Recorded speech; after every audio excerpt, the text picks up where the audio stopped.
Salam harmoni. Perkenalkan, nama saya Kezia Artanauli Purba dengan NIM 2529 061 015. Pada kesempatan ini, saya akan mempresentasikan mengenai 10 studi kasus untuk memenuhi tugas mata kuliah untuk ujian tengah semester Filsafat Pendidikan. Baik, ini adalah studi kasus yang pertama. Nanti selanjutnya kita akan membahas 10 studi kasus. Yang pertama yaitu studi kasus hakikat filsafat dalam pendidikan. Di mana di sini kondisinya seorang guru baru di sebuah sekolah menengah merasa kebingungan menentukan arah pembelajaran. Ia hanya mengikuti buku teks tanpa memahami mengapa. Suatu konsep penting diajarkan. Kepala sekolah kemudian menugaskannya mempelajari filsafat pendidikan agar lebih memahami makna dasar dari pengetahuan dan pengajaran. Pertanyaannya, apa makna filsafat yang dapat membantu guru tersebut memahami kembali tujuan dasar dan arah pendidikan? Jelaskan cabang filsafat serta karakteristiknya dari aspek ontologi, epistemologi, dan aksiologi dalam konteks kasus tersebut. Baik, filsafat pendidikan itu sendiri adalah bahasa yang berasal dari bahasa Yunani kuno yang berarti filosofia, di mana ini artinya adalah cinta dan kebijaksanaan. Nah, dengan adanya kajian tentang hakikat pengetahuan, cara memperoleh pengetahuan, serta juga tujuan dari pendidikan, guru akan mendapatkan pemahaman bahwa mengajar bukanlah sekedar penyampaian materi, tapi untuk membentuk manusia seutuhnya dengan cinta dan kebijaksanaan tersebut. Sebagai tenaga pendidik, kita kadang dihadapkan dengan kebingungan, tapi itu merupakan hal yang sangat normal, sehingga kita disarankan untuk mempelajari dan memahami tentang filsafat pendidikan itu sendiri.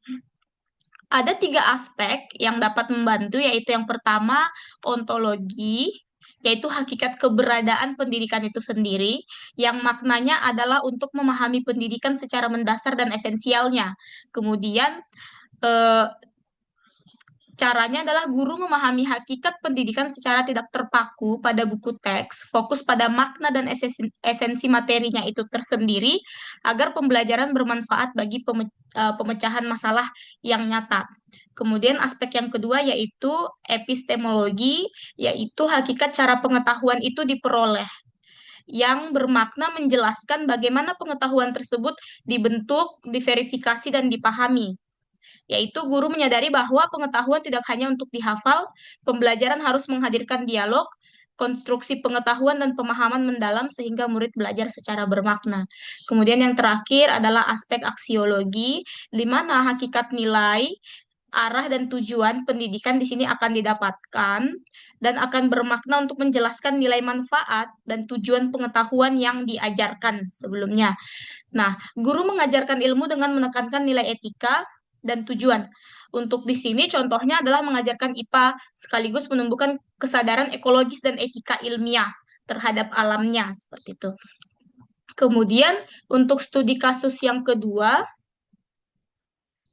yaitu guru dan pertanyaan ontologis. Dalam sebuah pelatihan, statementnya berikut. Dalam sebuah pelatihan, seorang guru bertanya, apakah belajar itu proses menghafal atau membentuk makna? Pertanyaan itu menimbulkan perdebatan di antara peserta. Kemudian, pertanyaannya yaitu, bagaimana aspek ontologi filsafat pendidikan dapat digunakan untuk menjawab pertanyaan guru tersebut dan apa implikasinya terhadap cara guru memahami makna. Nah, di sini saya sudah memaparkan apa fungsi dari ontologi tersebut, kemudian implikasinya, kemudian bagaimana dampaknya, seperti itu. Nah, dalam hal mempelajari hakikat filsafat pendidikan, sering memunculkan pertanyaan sebagai contoh, guru tersebut memunculkan pertanyaan, apakah belajar itu merupakan proses menghafal atau itu merupakan proses pembentukan makna. Nah, hal seperti ini bisa dituntaskan dengan salah satu aspek dari filsafat pendidikan, yaitu ontologi. Di mana ontologi ini, jika dilihat dari sudut pandangnya, akan menjelaskan bahwa belajar tidak dapat dibatasi hanya sebagai tindakan menghafal saja. Jika kita berbicara tentang menghafal itu hanya salah satu dari aktivitas mental yang bisa dilihat dari permukaannya saja.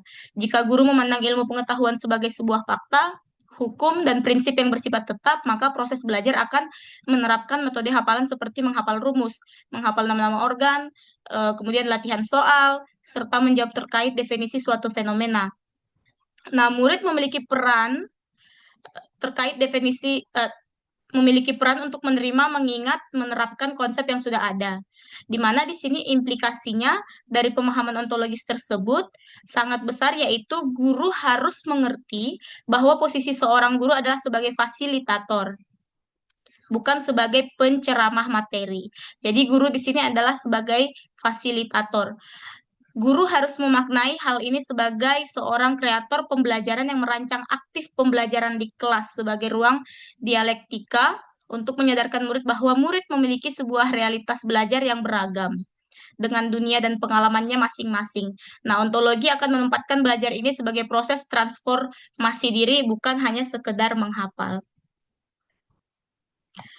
Kemudian studi kasus yang ketiga adalah temologi di ruang kelas, di mana di sini keadaannya seorang dosen di LPTK atau Lembaga Pendidikan Tenaga Kependidikan memperkenalkan berbagai cara memperoleh pengetahuan mulai dari pengalaman, eksperimen hingga intuisi. Pertanyaannya adalah analisalah kasus ini menggunakan sudut pandang epistemologi, filsafat pendidikan, bagaimana pemahaman tentang sumber pengetahuan mempengaruhi metode belajar. Kasus seperti ini dapat dianalisa secara mendalam, di mana dalam kasus ini dosen tidak hanya mengajarkan isi dari pengetahuan, tetapi juga memperkenalkan pengalaman bagaimana pengetahuan itu diperoleh, atau bagaimana pengetahuan itu sendiri di dalam diri manusia. Hal ini bisa dianalisis melalui aspek filsafat pendidikan, yaitu epistemologi. Hakikat epistemologi ini yaitu bagaimana cara memperoleh pendidikan dari berbagai penjelasan tentang cara memperoleh pengetahuan. Bukan sekedar sebuah variasi dan metode yang dalam mengajar, tetapi memperdalam makna pembelajaran menjadi sebuah aktivitas yang bersifat intelektual dan spiritual. Nah, di sini ada pengalaman empiris, yaitu observasi, uji coba, pembuktian, kemudian rasional, penalaran, logis, dan konsep berbasis akal. Dan selanjutnya yaitu intuisi, ini adalah pemahaman spontan dan mendalam, kemudian otoritas tradisi, belajar dari ahli dan generasi sebelumnya. Kemudian studi kasus yang keempat adalah aksiologi dalam kurikulum. Nah, dalam revisi kurikulum sekolah muncul perdebatan seperti contohnya, apakah pendidikan harus menekankan nilai moral atau cukup berfokus pada pencapaian akademik? Kemudian muncullah pertanyaan, gunakan aksiologi pendidikan untuk menganalisis kasus tersebut. Bagaimana nilai dan etika mempengaruhi arah serta tujuan dari kurikulum. Nah, menurut saya, revisi kurikulum sekolah akan menjadi perdebatan mengenai apakah pendidikan sekarang akan lebih menekankan nilai moral atau cukup kita hanya berfokus pada pencapaian akademik. Perdebatan seperti ini sebenarnya akan sampai pada titik yang terdalam dari salah satu aspek filsafat pendidikan, yaitu cabang filsafat pendidikan yang mengenai etika serta tujuan dari proses pendidikan, yaitu aksiologi. Di mana di sini aksiologi menanyakan untuk apa pendidikan dilakukan, nilai apa yang ingin dibentuk, etika apa yang harus menjadi dasar tindakan pendidikan. Nah, melalui kacamata aksiologi inilah, perdebatan tersebut tidak dapat dilihat sekedar sebagai pilihan teknis kurikulum, melainkan sebagai persoalan fundamental mengenai arah dan makna pendidikan itu sendiri. Tanpa sebuah dasar dari nilai, arah dari pendidikan akan berhamburan dan hanya menjadi sebuah alat instrumen ekonomi saja. Sedangkan dari aspek etika, menghindarkan sebuah hasil belajar atau nilai sebagai sebuah praktik manipulatif. Nilai aksiologi ini sendiri menawarkan agar lebih seimbang dan dalam menentukan bagaimana seharusnya kurikulum semestinya mengintegrasikan bahwa moral dan pencapaian akademik harus menjadi komponen yang harus saling melengkapi ataupun seimbang. Karena tanpa nilai dasar, pendidikan jadi alat ekonomi semata, aspek etika mencegah manipulasi nilai, menegaskan keadilan dan kejujuran. Kemudian studi kasus yang kelima adalah filsafat sebagai inspirasi pendidikan. Kondisinya di sini adalah seorang kepala sekolah berupaya membangkitkan semangat guru-guru untuk terus berinovasi dengan mengatakan bahwa filsafat dapat menjadi sumber inspirasi yang memunculkan pertanyaan, jelaskan bagaimana filsafat dapat berperan inspirasional, preskriptif, dan investigatif dalam membantu guru menghadapi perubahan dunia pendidikan yang sangat cepat. Oke, di sini kita akan menjelaskan dari tiga perspektif tersebut, di mana perkembangan dunia pendidikan terus terjadi sehingga kita sebagai tenaga pendidik juga dituntut untuk dapat beradaptasi akan hal tersebut. Nah, dalam hal seperti inilah kita bisa menjadikan filsafat pendidikan menjadi fondasi yang kuat untuk sumber intelektual maupun spiritual kita. Peranan filsafat pendidikan secara preskriptif bagi guru adalah memberikan panduan terkait norma dan mengatasi permasalahan di dunia pendidikan, di mana guru sangat sering mengalami konflik yang mengarah pada dilema etika sehingga membutuhkan wawasan dan panduan terkait nilai-nilai kebenaran dalam kehidupan dan mengambil keputusan paling bijaksana dari semua pihak. Kemudian, kalau kita lihat secara investigatifnya, yaitu mendorong analisis kritis terhadap kebijaksanaan atau kebijakan fenomena pendidikan. Kemudian yang terakhir yaitu preskriptif, memberikan panduan nilai dan etika untuk menyelesaikan masalah dan dilema guru. Nah, melalui fungsi tersebut akan membantu guru menghadapi perubahan dunia pendidikan dengan sikap yang lebih tangguh dan lebih baik dengan menunjukkan kreativitasnya. Selanjutnya yaitu studi kasus yang keenam, yaitu ideal versus real di sekolah. Di sebuah sekolah merancang program sekolah impian. Dengan visi luhur, semua siswa menjadi manusia unggul secara moral dan intelektual. Namun, di lapangan, keterbatasan sarana dan motivasi siswa membuat visi itu sulit untuk diwujudkan. Nah, bandingkanlah cara pandang idealisme dan realisme dalam menafsirkan masalah tersebut. Filsafat mana yang lebih relevan diterapkan dan mengapa? Program seperti yang sudah disebutkan di atas yaitu sekolah impian, ini bisa mencakup semua siswa dan menargetkannya menjadi siswa yang unggul secara moral maupun intelektual dan akan menciptakan cita-cita pendidikan yang ideal juga. Nah, tapi perlu lebih diperhatikan lagi adalah misinya atau visinya yang tadi disebutkan yang ada karena dihadapkan pada kenyataan keterbatasan sarana dan rendahnya motivasi siswa sangat mempengaruhi terjalannya impian tersebut atau program yang sudah dirancang tersebut. Visi seperti itu dianggap bisa sebagai kompas moral yang tak boleh dikompromikan. Tantangan nyata yang hadir hanyalah rintangan sementara yang memang tidak boleh menghalangi upaya untuk mencapai kesempurnaan akal manusia.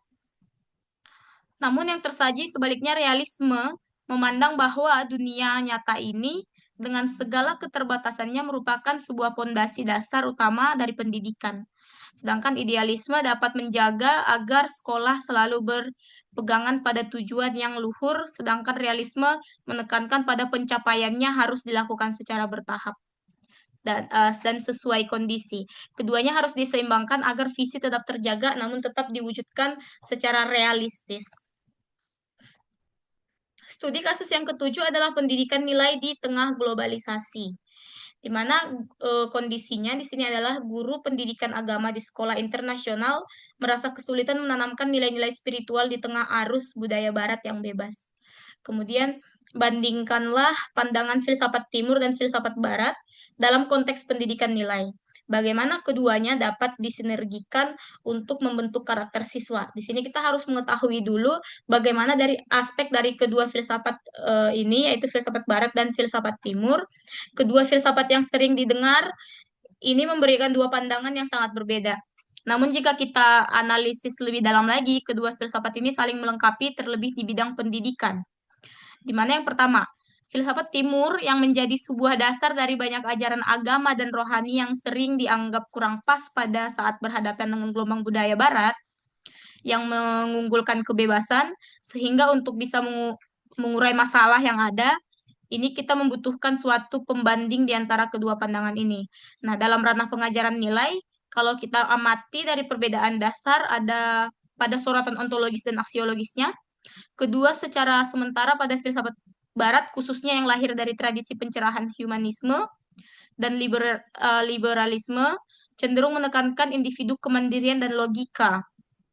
Kemudian dilihat dari sudut ini, bisa menjadi sebuah pengajaran nilai bidik untuk membentuk pribadi yang swantantra. Swantantra yang bermaksud adalah bisa berpikir tajam dan bebas memilih jalan moralnya sendiri berdasarkan akal dan budaya yang bebas. Nah, dalam kasus yang menjadi kondisi sebenarnya adalah cabang dari nilai inti kebebasan dan hak pribadi yang sangat dihormati. Masalahnya, kalau kebebasan ini dibaca dari pola berlebih tanpa dasar etika yang kokoh, maka ia bisa melenceng dari sebuah kenikmatan yang berlebih dan egois dan ekstrim yang dapat mengabaikan kepentingan bersama. Nah, sebaliknya yang kedua adalah filsafat timur yang menjadi keadaan aktual atau yang sebenar-benarnya seperti dalam Konfusianisme, Buddhisme, Hinduisme, dan kearifan lokal. Keduanya dapat disinergikan dengan menggabungkan kedalaman spiritual dan ketenangan batin.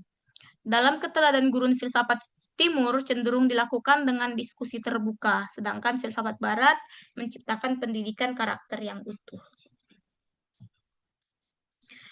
Yang selanjutnya adalah studi kasus yang ke-8, yaitu pragmatisme di era digital. Di mana di sini kondisinya di era pembelajaran daring, sekolah mulai menilai efektivitas guru berdasarkan kepuasan siswa dan hasil belajar cepat. Guru yang mengajar refleksi filosofis dianggap tidak praktis. Kemudian, gunakanlah konsep pragmatisme untuk menilai situasi ini. Apakah pendidikan seharusnya hanya diukur dari hasil yang berguna secara praktis? Siapa tokoh penggagas pragmatisme dan bagaimana pandangannya dapat diterapkan. Yang pertama kita harus memahami dulu apa yang dimaksud dengan pragmatisme ini, kemudian bagaimana implikasinya dalam pendidikan dan apa efeknya atau efektivitasnya terhadap proses pembelajaran yang dilakukan oleh guru. Kegiatan pembelajaran daring ini dilakukan pada situasi tertentu, namun tetap akan menimbulkan perspektif lain dari orang lain yang melakukannya. Nah, dalam hal ini hasil dari pembelajaran daring kerap dianggap dan diukur dari hasil guna yang praktis. Di mana di sini dimaksud dengan yaitu konsep pragmatisme ini bermaksud sangat berhubungan untuk menilai situasi seperti ini dan akan memberi gambaran mengenai efektivitas guru dan kepuasan siswa.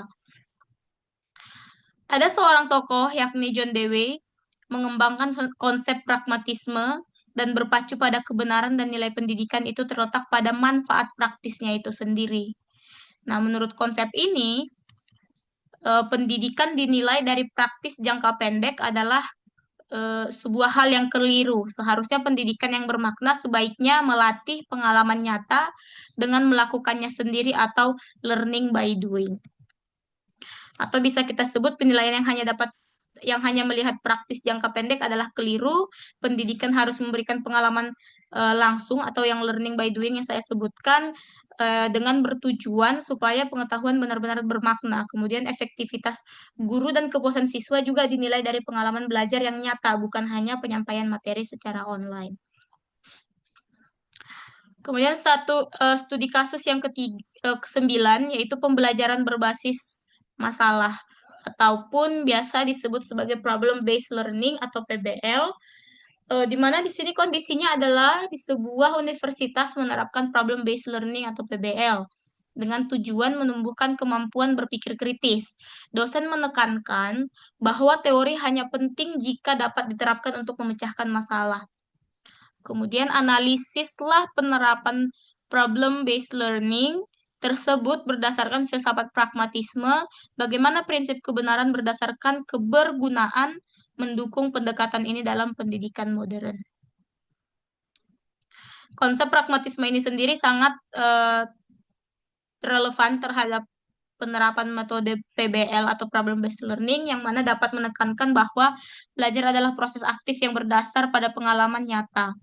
Di mana hal itu berarti PBL diterapkan dengan pandangan pragmatisme sudah menghapus sebuah stigma bahwa teori bukanlah suatu hal yang harus dihafal. melainkan teori sudah menjadi sebuah alat berpikir atau hal yang mendasari supaya kita dapat berpikir, namun untuk memecahkan masalah dalam kehidupan yang nyata. Nah, hal tersebut terjadi jika peserta didik terlibat langsung dalam situasi problematis sehingga dapat memicu berpikir kritis. Sebagai contohnya, dalam pembelajaran IPA, siswa tidak hanya menghafal teori pencemaran lingkungan contohnya, tetapi langsung menyelidiki sumber sampah di sekitar sekolah dan merancang solusi nyatanya. Melalui pengalaman langsung ini, teori berfungsi sebagai alat berpikir untuk memecahkan masalah, bukan hanya untuk dihafal saja, melainkan itu adalah sebagai dasar untuk berpikir kritis sehingga kita berusaha untuk mencari problem solving-nya. Sesuai prinsip pragmatisme bahwa belajar harus bermakna dan berbasis tindakan. Kemudian studi kasus yang ke-10 yaitu refleksi filsafat dalam kehidupan guru. Di mana di sini kondisinya adalah seorang guru senior merefleksikan pengalamannya. Ia pernah menjadi idealis, kemudian realistis, dan kini pragmatis dalam mengajar. Ia menyadari bahwa setiap filsafat memiliki tempatnya masing-masing. Analisalah perjalanan filsafat guru tersebut dari sudut pandang perkembangan paradigma filsafat pendidikan. Bagaimana perubahan pemahaman filsafat dapat membantu guru menjadi pendidik yang lebih bijak. Nah, dapat kita lihat di sini dia berurutan mulai dari idealisme, realistis, kemudian pragmatisme. Di sini menunjukkan transformasi alami dalam filsafat pendidikan, di mana idealisme memberikan visi luhur, sedangkan realisme menuntun penyesuaian dengan kondisi nyata, dan pragmatisme membantu guru memilih strategi yang paling efektif berbasis pengalaman dan aksi nyatanya dia sendiri. Nah, ketiga aspek ini sebenarnya saling melengkapi sehingga guru tetap memiliki arah yang besar, namun tetap adaptif dan praktis dalam hal mengajar. Baik, sekian presentasi dari saya. Terima kasih.